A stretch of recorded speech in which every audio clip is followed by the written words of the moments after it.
Are you ready? Yeah, baby. Are you ready? I'm always ready.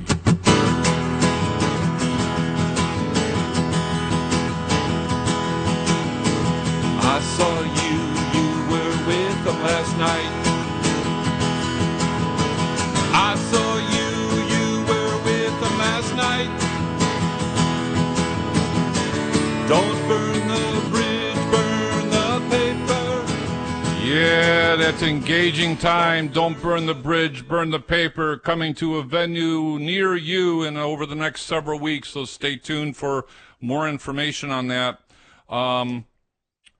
Before I get back, this is 101.5 FM WLCB, Slade's Corner, Wisconsin. This is your insurance corner, but I want to take a moment of personal privilege. My social media director, Mandy Adams, and her family lost her brother this past week.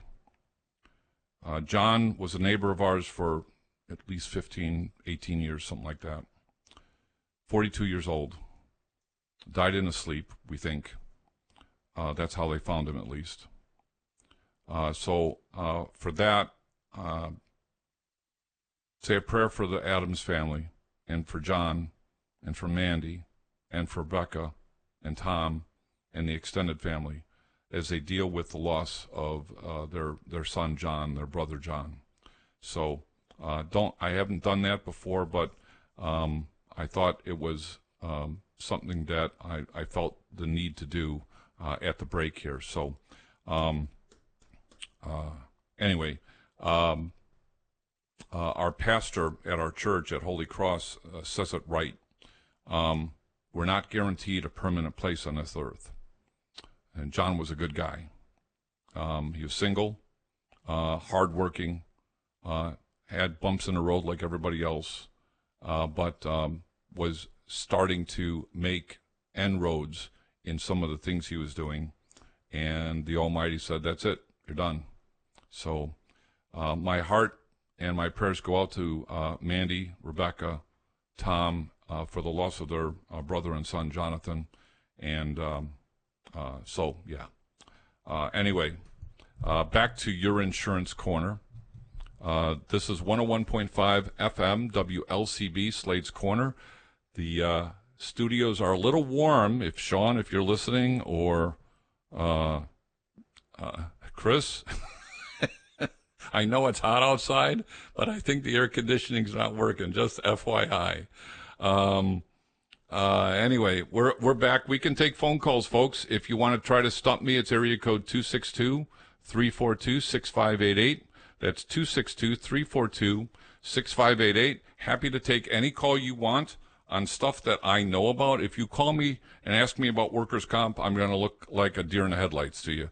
If you call and ask me about auto insurance, I know enough to be dangerous.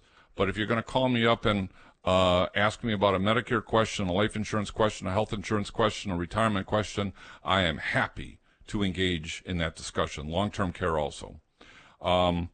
As I was doing my research about this, one of the things that I want to point out about the open enrollment is the subsidies.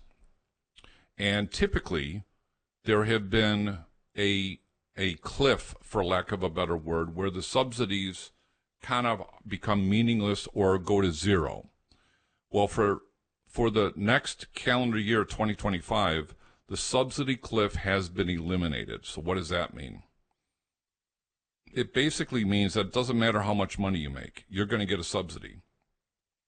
Now, what does that mean? What does getting a subsidy mean? So let's say that the premium, just for you, for a 50-year-old male, I'm making up these numbers, folks, so don't check me on this and look them up. I'm just making them up. Let's say the premium for, you know what? Hold on a second. I'm going to stop that discussion for a second. I'm going to go back to my query that I had for my client in Florida. I ended with, we had 188 people, or 180 policies, I should say, that were available. I cut out the HMOs, so that got us to 88 policies. Now, this is a person with a very high income, so I looked at fairly rich policies and HSA or health savings account compatible policies. When I looked at the HSA policies, we went from 188 to 88 to 4. So that's a much more reasonable kind of review search. Most every one of those were PPO plans. Just for the record, HSA plans require a fairly large deductible, minimum of 16, I think it's 1650. Next year I think it's going to 1700. Typically we don't see deductibles any lower than 2000, and most HSA plans these days are 3500 and higher. So the HSA plan was a reasonable plan to look at. It allows you to put money away in a tax-deductible, what amounts to as a medical IRA. There's no income limit. If you made $1 billion a year, you could still put money away into the HSA account up to the statutory limit, and that limit changes from year to year. That money then rolls over every year, and it works like a supplement to your retirement program. And I happen to know lots of people that are using it for that very reason. That in addition to maybe maxing out their 401k, they're in an HSA and they drop another $3,000 to $8,000 in this thing. So it works very nicely. When you have an HSA compatible account, you have no copays until the deductible has been met. You have no prescription card copays. Everything goes towards the deductible first. You're paying retail for prescriptions, office visits, x-ray lab, ER, urgent care, surgeries, etc., until the deductible has been met. And then it goes into a co-share with the insurance company, or maybe it's 100%, or maybe there's copays that you have to pay after the deductible. If you're funding a health savings account, that is sometimes within the purview of the employer, and other times you're doing it on your own. That money is yours, and it can pay for medical expenses, dental expenses, vision expenses, and a lot of over-the-counter expenses like Prilosec or aspirin or bandages or contact solution, as an example. All those kinds of things are eligible expenses. It follows the rule of 213D, as in David, 213D of the IRS code. And it's fairly robust. So there were 4 plans to pick from. On the other side, we looked at a fairly rich plan. Now, this plan had a much lower out-of-pocket. It had no deductible. It was a PPO with a bunch of copays and stuff.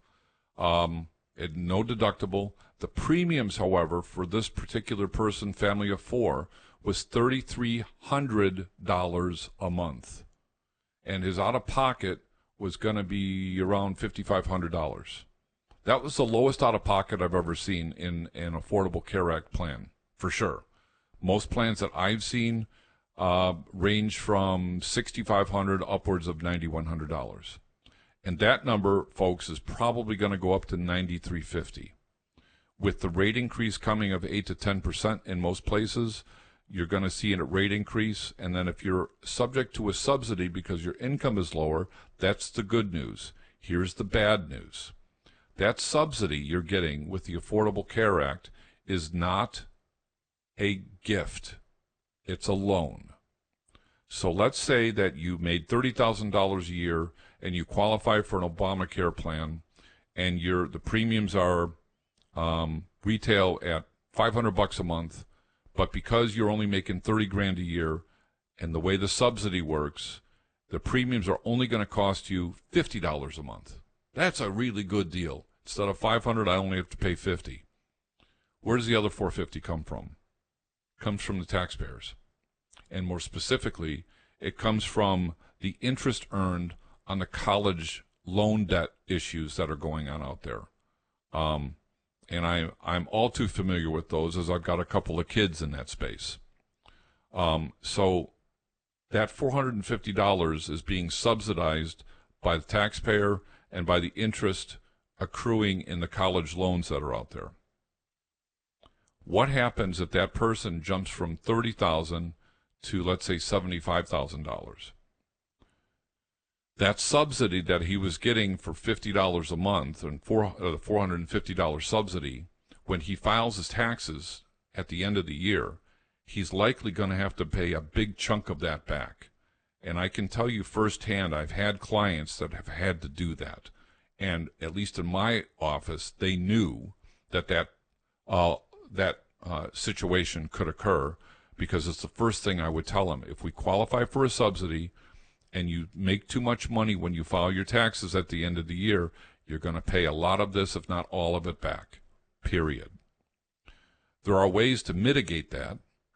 If you know that your income changed or your circumstances changed, you can call healthcare.gov and they'll tell you what the new premium is to help you offset that.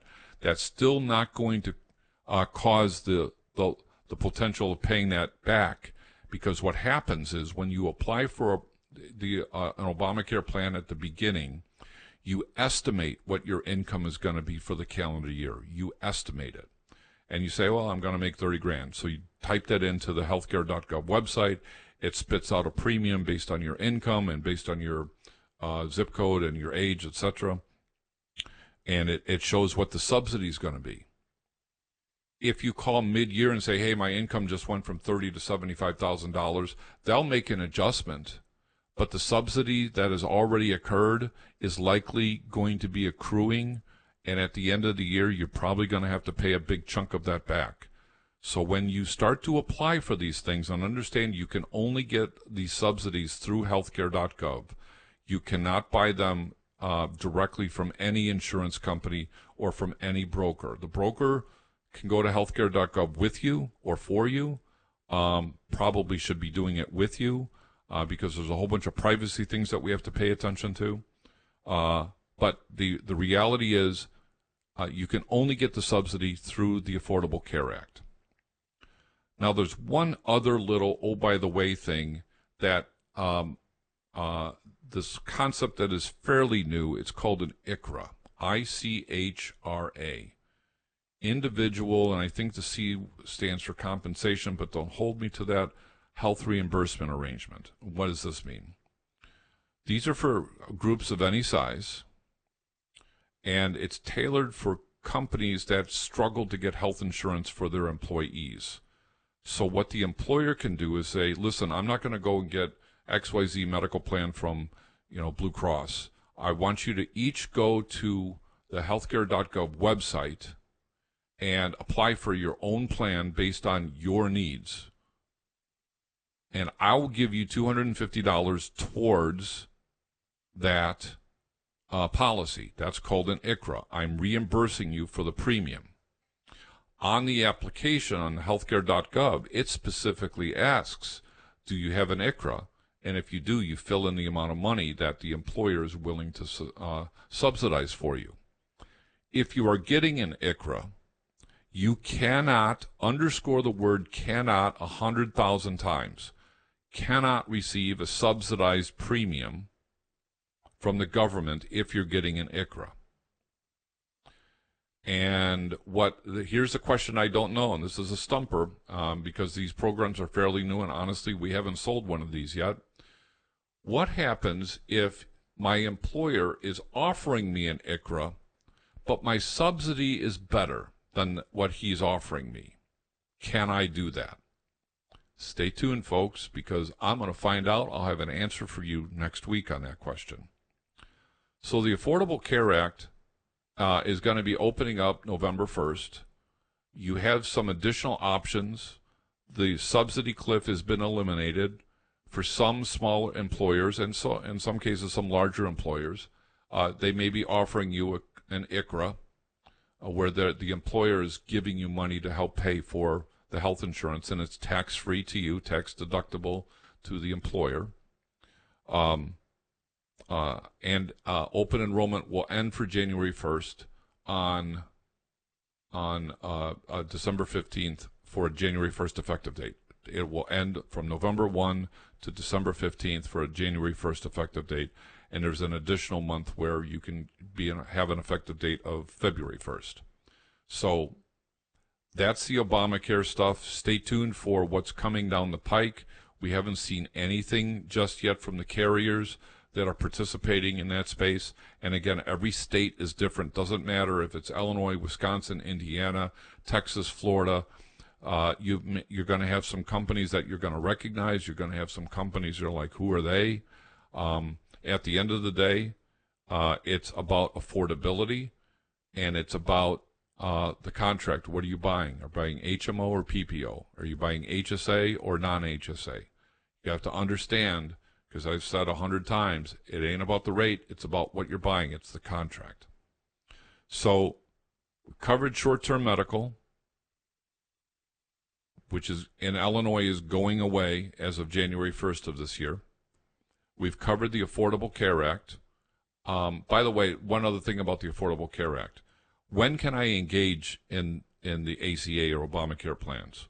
You can engage Obamacare in two different scenarios. One is during open enrollment, November 1 through December 15th. And that would be the only time you can access that plan. Or if you were employed and had a health plan through your employer, and as a result of that employment, you lost your health insurance, decided COBRA was either not an option or was not available to you, one of the two, because that's a possibility under certain states and circumstances. And so in that case, you've had a qualifying event, and you can go to the Affordable Care Act and secure coverage. You generally have only 30 days to do that, though, folks. I know that there's some stuff out there that says 60. Don't push it. I would get that done in 30 days. If you're going to make a change, do it in 30 days. COBRA allows you to make a decision within 60 days. But typically the Affordable Care Act is 30, so pay attention to that. So the last thing we're going to talk about as we're coming to the top of the hour at 101.5 FM WLCB, Slade's Corner, Wisconsin. My name is Bill Miksch. I am president of WDMA Financial Group in Grays Lake, and this is your Insurance Corner. So one more corner to go. And we're going to talk about the prescription coverage coming for open enrollment, both in the Medicare Advantage space and the Medicare supplement space, where you're buying a separate prescription program because you have a supplement that you're okay with. So a big law change that's coming down the pike. If you are on a Medicare Advantage plan or a Medicare or a prescription program, your drug out-of-pocket costs currently have no maximum out-of-pocket in most cases. Let me back up a second. That might not be the case in Medicare Advantage plans because there are out-of-pockets with those things. So I'll since I don't sell those, I'll stipulate that I don't know, but I suspect that the prescriptions are subject to the out-of-pocket cost in a Medicare Advantage plan. However, in the year 2025, January 1st, the out-of-pocket costs as a result of the Inflation Reduction Act, which was passed about a year or two ago, has reduced the out-of-pocket to $2,000 per enrollee. That's a big deal, especially for people that are on high-end medications that can cost a lot of money, or injectables, diabetic medications, transplant prescriptions that are designed to make sure your transplant goes okay. I'm missing a word here, so my apologies. Long and short of it is that's a big deal, but there's no free lunch here. The insurance companies are going to, at least in the Medicare Advantage, this one I can say because I've seen enough information. While the information's not out yet, what we're hearing is that they could adjust the premiums. Now, what if you've got a zero premium? So your premiums could go up from zero to something else. I know there's a lot of push and shove going back with that. They could shrink the networks and cause your networks to be smaller, particular for those people in an HMO or a smaller PPO network. They could certainly take away some of the freebies that are built in, like silver sneakers could be axed from some of your Medicare Advantage plans. They could limit how big your dental or vision plan might be, or some of the other ancillary benefits that might be tied to the Medicare Advantage plans. So we can anticipate that premiums are going to be going up. I can say with some certainty, not yet seeing the specifics, if you're buying a prescription program for your Medicare supplement, your deductibles are definitely going up. The premiums are definitely going up. And it's possible that the prescription programs, the formulary list, is going to be tinkered with. So why would somebody buy a Medicare Advantage plan versus buying a separate drug card? There's a couple of reasons. First, if you're fairly healthy, but you do have some moving parts, and you want to be able to see your own doctor, or you want to be able to go to see the doctor of your choice, then a Medicare supplement's the only way to go. Because you're going to have a lot of pain, potentially, if you buy a Medicare Advantage plan and you say you want to be able to see the doctors of your choice, and you find out a couple of doctors don't take your plan. So people that want the freedom of choice are going to have a Medicare supplement. Those are the people that are buying separate prescription programs. And so there is an argument to suggest that some of those people might start to take a look at or peek at Medicare Advantage, although I will say this. As you get older, you become a creature of habit. And that situation will result in people kind of putting their foot down. If they have enough capital to weather the storm, they're going to put their foot down and say, I am going to spend what I'm going to spend. I want to see my own doctor. I'm not going to go into these Medicare Advantage plans, and I'm going to stay the course, and I'll spend the extra money. Once you get into a situation like that, and then you try to change over to one program that's a little bit more rigid with some moving parts and much larger out-of-pocket costs, you may have an epiphany that says, maybe this is not a great idea. Moving from a Medicare supplement to a Medicare Advantage plan, fairly simple. Not much underwriting is going on, with the exception of end-stage renal failure and maybe a couple other big claims, but end-stage renal failure is definitely one of them. But moving back to a Medicare supplement, what happens? You might be subject to underwriting. And it's full underwriting, folks. It's old school underwriting. Have you ever been sick? And tell me about it. And the Medicare supplement policy has a right to say no. The curious part about that is when you're on Obamacare, Obamacare can't say no. They have to take you no matter your medical condition. You become a senior citizen, go on to Medicare, the supplements can now say, sorry, Bill, we're not going to take you because you got too many moving parts. So you have to be paying attention to that. But the supplements are designed mostly for people that want to be able to see their own doctors. They may be healthy, they may not be, but maybe they travel also. Maybe they're snowbirds in Florida or Texas or Arizona or South Carolina, etc. Or maybe they just want to travel around the country. And maybe they're living in an RV and they're traveling all over. Those kinds of people are not going to be a candidate for Medicare Advantage plans, for sure. Medicare Advantage plans are a play for lots of people. They are advantageous because a lot of them, at least today, don't have premium. I do want to say, though, for those of you that think that you're getting a great deal, if there's no premium being paid to an insurance company, how do they make profit? And how come so many of them are participating in a Medicare Advantage plan? Here's your answer. It's coming from Medicare and Social Security.